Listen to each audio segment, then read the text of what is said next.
थांबतोय पहिला exit poll आलेला आहे कर्नाटक राज्यामधून। कर्नाटकच्या जनतेचा कौल कुणाला?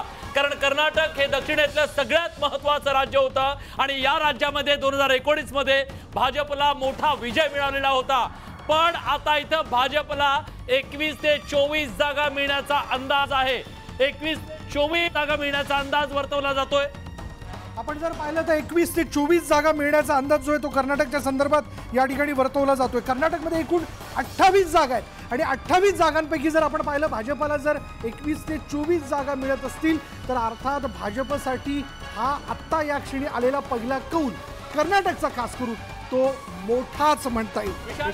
मॅजिक वॉलच्या माध्यमातून आपण आपल्या प्रेक्षकांना दाखवूया 2019 मधली स्थिती काय होती कर्नाटक मधली आणि आताची स्थिती एक्झिट पोल काय सांगतोय।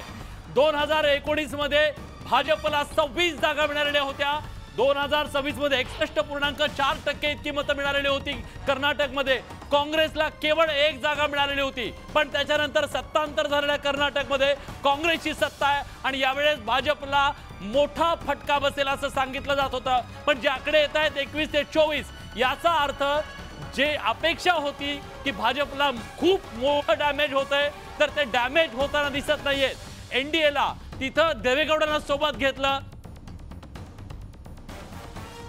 कर्नाटकचं पुन्हा एकदा आपण जाणून घेऊयात कर्नाटकच्या जनतेचा कौल कोणाला या संदर्भात जर बघायचं झालं तर न्यूज 18 लोकमतचा हा पहिला मेगा एक्झिट पोल कर्नाटकचा समोर येतोय, ज्यामध्ये जर आपण पाहिलं तर भाजपला एकूण 28 जागांपैकी 21 ते 24 जागा मिळण्याचा अंदाज जो आहे तो व्यक्त केला जातोय। म्हणजे इंडियाला साधारण 23 ते 26 जागा विलास या ठिकाणी मिळू शकतात। म्हणजे यंदा हा फॅक्टर होता सगळ्यात महत्त्वाचा की राज्यात भलेही भाजपची सत्ता नाहीये तर त्याचा काही परिणाम होऊ शकतो का, पण पहिलाच मेगा एक्झिट पोल असं सांगतो की 21 ते 23 जागा।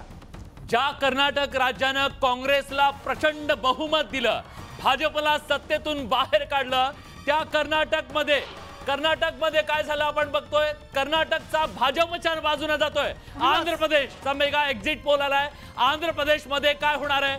भाजपला 4 ते 6 जागा पहिल्यांदाच भाजप त्या ठिकाणी आंध्र प्रदेशमध्ये आपलं खातं उघडतंय।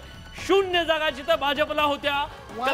वायएसआरचा फॅक्टर आंध्र प्रदेशमध्ये फार मोठा आहे। असं असताना आपण जर पाहिलं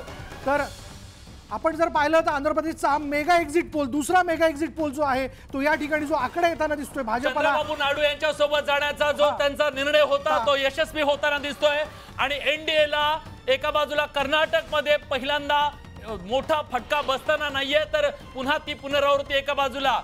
सगळ्यात पहिल्यांदा न्यूज 18 लोकमत वरती एका राज्याचा एक्झिट पोल आम्ही तुमच्यापर्यंत पोहोचवतोय आणि